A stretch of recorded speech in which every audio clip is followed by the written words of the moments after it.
Hi, this is Drew Jones of Drew's Guitar Shop in Seattle, Washington, and I have a mandolin here that has a buzzing problem. And what I like to do when I have an instrument like this that has a buzzing issue, I like to make a little video about it because it's usually a different kind of thing, a lot of cases, and there's like a zillion different things that can cause buzzing problems, and diagnosing it and figuring out how to fix it can oftentimes be kind of one of the most hair-pulling, frustrating things that you have to do as a luthier, just because there are so many different variables and so many different things that can be causing it. So anyway, I'm going to go ahead and play this for you, and you can listen to it and hear what I'm talking about.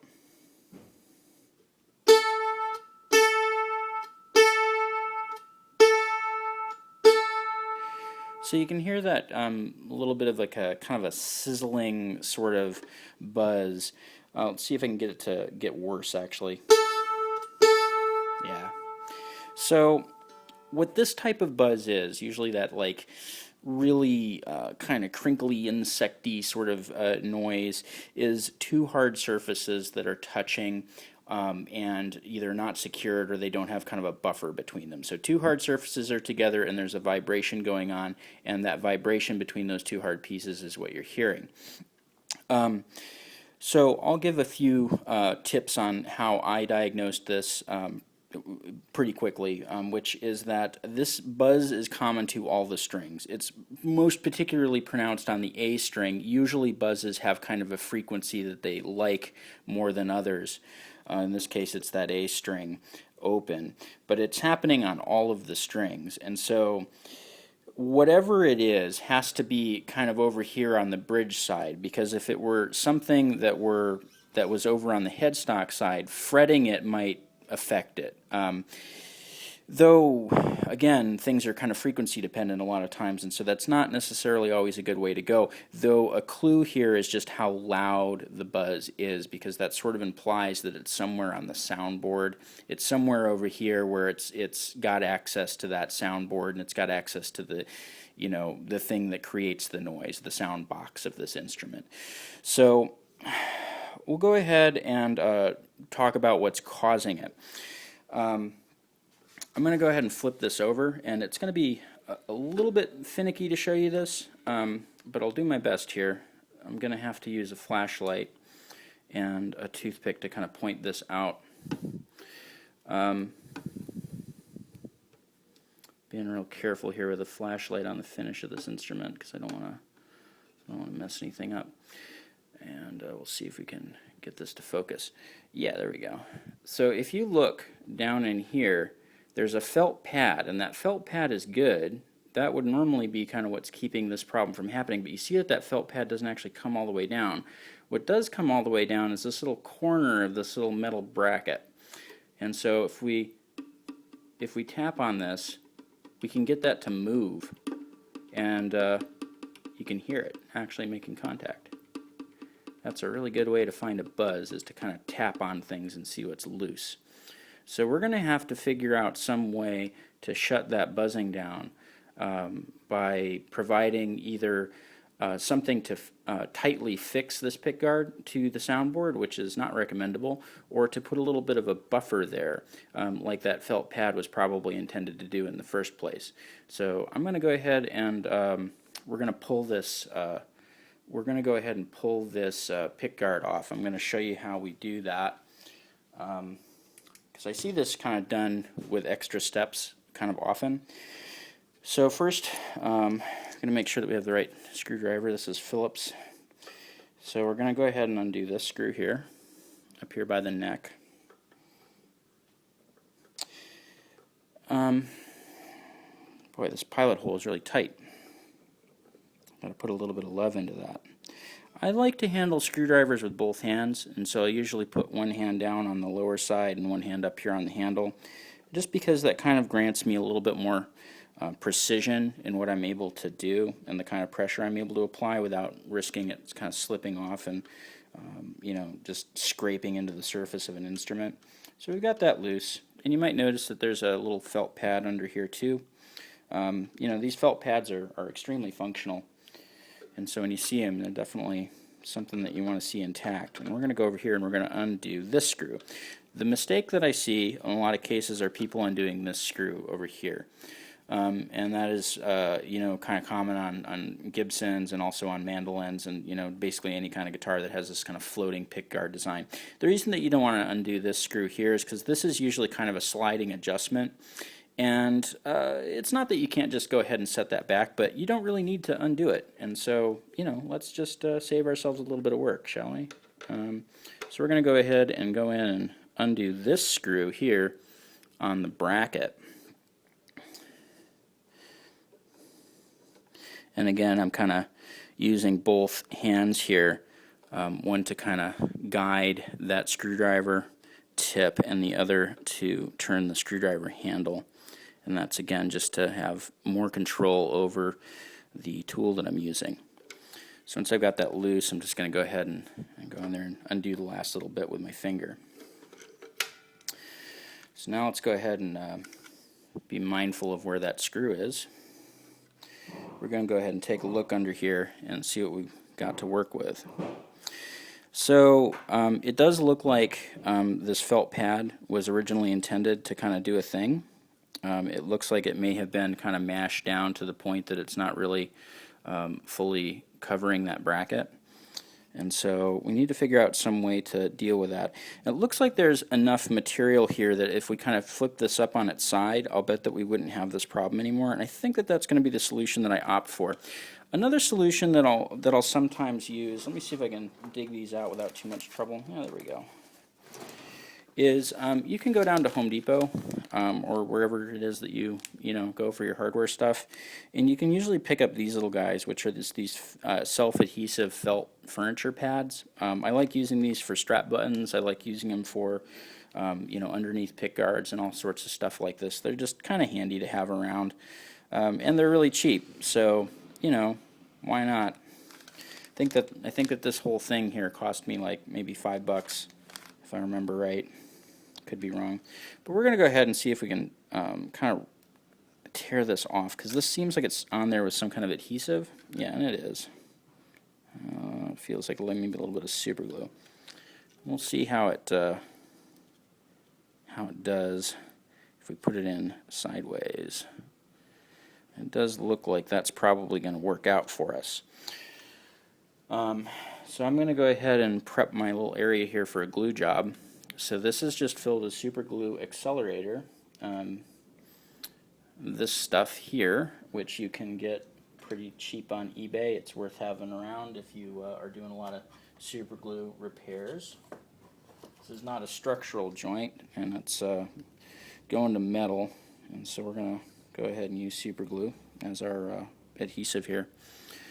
So I'm just going to go ahead and, actually, thinking about this, super glue has this habit where it will, if you put it into a really fibrous material or you put it into like dust, it will kind of instantly cure sometimes. It happens more often with the really thin stuff than it does with the medium stuff that we're typically able to buy at like, grocery stores and whatnot. This is the medium stuff here, and so it'd probably be okay to put that on directly on the felt, but kind of rather than risk that, what I'm going to do is I'm just going to put a little line here, and what I'm going to want to do is I'm going to want to avoid getting the glue into that screw area there because I don't want to glue that screw in place, but I do want it close enough to the screw that that area where we have these three surfaces is going to be what we're protecting, because that screw actually does protrude a little bit past that bracket a little bit. So I think I'm going to give myself a clearance of about 2 millimeters or so, maybe 3. I'm just going to put down like a little line there. Yeah, it looks more like 2 millimeters. And just for the sake of looks, I'm going to put the side that doesn't have the little glue patch kind of facing outward here. There we go. I'm just going to hold that down. This isn't structural, so this doesn't need to be like super tight. We'll just zap it with a little bit of accelerator there and hold it with our fingers for a minute. You don't necessarily have to use super glue accelerator, but it does make things a little bit quicker. I've heard people say that it helps super glue cure harder. I don't know if that's true. From my experience, I don't really notice a difference. But you know, a number of people have told me that well, at least while I was training. Anyway, so we're going to go ahead and put all that stuff away here. It's always a good idea to kind of clear off your workspace as you're working, just because you know, little tiny things like screws and like screwdrivers and stuff can kind of work their way under your instrument if you're not careful and keeping your workspace pretty clean. And you know, that stuff can scratch up your finish pretty bad, so we don't want that. So anyway, we're going to go ahead and we're going to go and reinstall this guy. First, we're going to do the screws in exactly the order that we took them off. Just because it's a little bit easier if you start with this guy up here towards the neck. So I'm just going to go ahead and kind of put that back in. With Phillips heads, it's kind of a good idea to apply a little bit of downward pressure and to apply a little bit less rotational pressure. These screws apparently were designed to torque out, and so when you apply a lot of rotational force and not enough downward force on them, the screwdriver tends to slip, and that's how we tend to kind of strip the tops of those screws, which, on top of the fact that doing that enough times can create a situation where you can't undo the screw with a screwdriver, it also just looks kind of bad. It tears up the metal and metal finish, and in this case we have a black metal finish that we're trying to maintain. So let's, you know, we'll treat it carefully. And so we'll come over here, and for screws in situations like this, what I kind of like to do is get them started a little bit by hand. So give it a little bit of a turn there just to kind of get it stuck in position. There we go, and get the camera to focus. And then I'm going to go ahead and take my little two-handed screwdriver method here and just kind of gently guide that back in.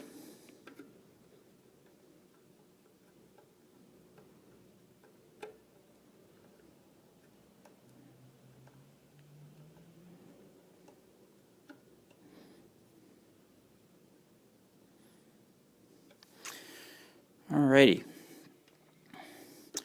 So this is sitting a little bit higher at this point, and that's, you know, just kind of what it's going to be because there's now a pad kind of living under there. But we're going to go ahead and pluck this, and I'll show you what we're dealing with now in terms of buzz, because it should be a lot better now.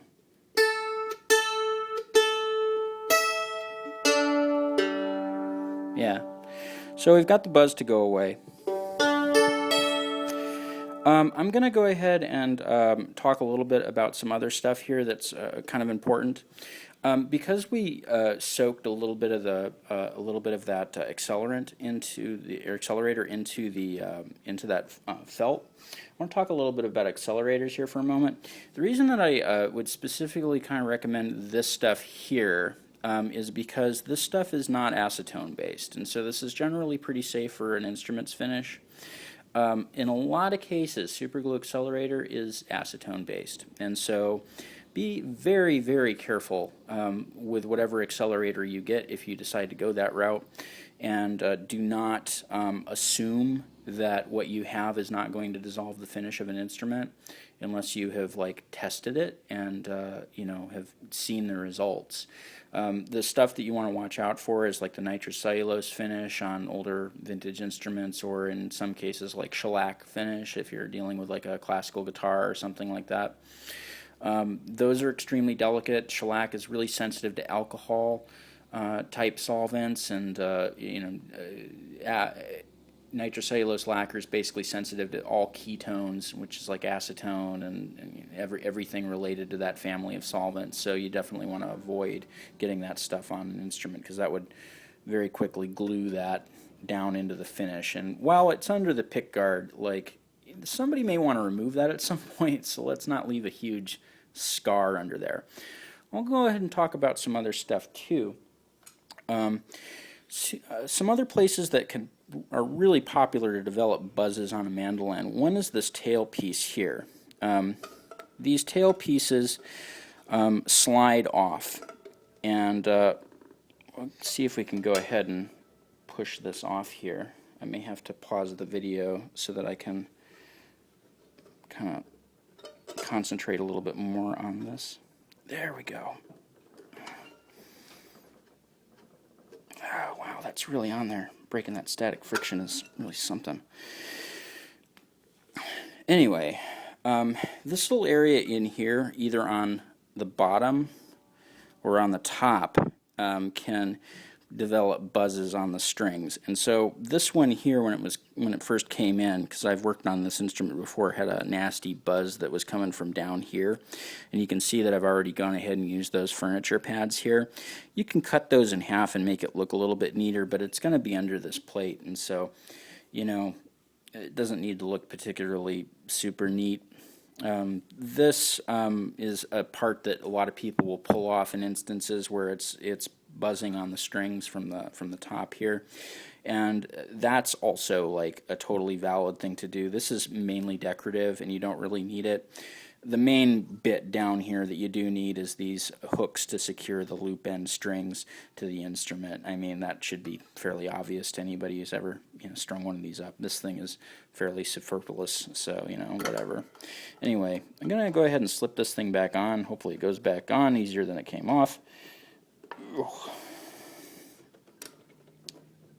Oh man, that is tight. That's a popular place to develop a buzz. Another place that can develop a buzz is sometimes these bridges will kind of hang up on the little studs that are under here. You can kind of see that little threaded stud that's down there. And in cases like that where this isn't necessarily making super good contact and having pressure applied to it from the top of the bridge, this can sort of rattle around. Generally that's pretty easy to detect because you look at it and there will be like a huge gap there because it'll have shaken its way down and you're just like, whoa, okay, that's not normal. And you can go in and fix that. In some rare cases, you can actually see a gap underneath the bridge too. And that is, again, two hard surfaces that can kind of rattle together. And in those cases, you definitely want to go in and kind of resurface the bridge. When fitting an archtop bridge, the basic procedure is to kind of lay out some kind of heavy-handed sandpaper, so we'll talk about like some 120 or 80 grit maybe. And you take this bridge and you kind of rub it a little bit back and forth and get it to the point where it matches the radius of the top of the instrument really well. And that way when it has string pressure applied to it, it's got full contact all the way down. On cheaper instruments, this is something that you will see because these bridges are kind of mass manufactured with sort of a radius in them, and in factory settings oftentimes that sort of fine fitting is something that gets overlooked because they're trying to pump out an instrument, you know, in a timely fashion to make some money off of it, and not necessarily concerned about it if it buzzes a little bit. So, yeah, I guess the last place that I'll talk about for mandolins, which is a little less common on newer instruments than it is on older instruments, is the headstock. This is a problem that happens with guitars too. Where maybe the headstock is kind of not arranged very well, and you have like maybe this string comes really close to this post here, and generally you're able to kind of see that pretty easily, you know, right off the bat. You can just see, okay, there's two little pieces of metal there that are kind of touching. This headstock does not have this problem. We've got, you know, a fair bit of space in between all of these strings. Everything is laid out pretty well, and it doesn't look like we're going to have like impacts unless somebody goes in and like strings one of these up backwards, which, you know, is also something that I've seen occasionally. But that can also be kind of a popular source of buzz on headstocks that have a lot of tuners in kind of a tight space, like mandolins and 12-string guitars. On 12-string guitars, I tend to see this more often than on mandolins, and I do tend to see that on modern 12-strings versus like the mandolins, where mostly we have figured out how to make a headstock that doesn't do that. 12-string guitars are a little bit more complicated just because there's a lot more tuners going on, and it's a little trickier, I guess, to design a headstock in those cases where you don't end up with those impacts. So, that is kind of my short little video about mandolin buzzing and fixing buzzing pick guards. If you found this video helpful and you want to kick me a few bucks, there's a link to my Ko-fi in the description. And if you wanted to subscribe and do regular things, there's a Patreon down there too that you can do for like $1 a month. There is also a link to my website down there, which will have like my price list and my contact information. And so if you happen to be in like the Seattle area and you want to get some work done, I'd be more than happy to get it in. I love getting in mandolins and mandolins and banjos and dulcimers and all kinds of stuff like that because, like, be honest, I see guitars a lot, and so whenever I get in something a little different, it's usually a little bit, it's kind of a fun thing to kind of break up the routine a little bit. So anyway, I have a lot of other videos like this on my channel. Feel free to check them out. And I try to release stuff fairly regularly, so there should be new stuff coming out. Anyway, thanks for watching.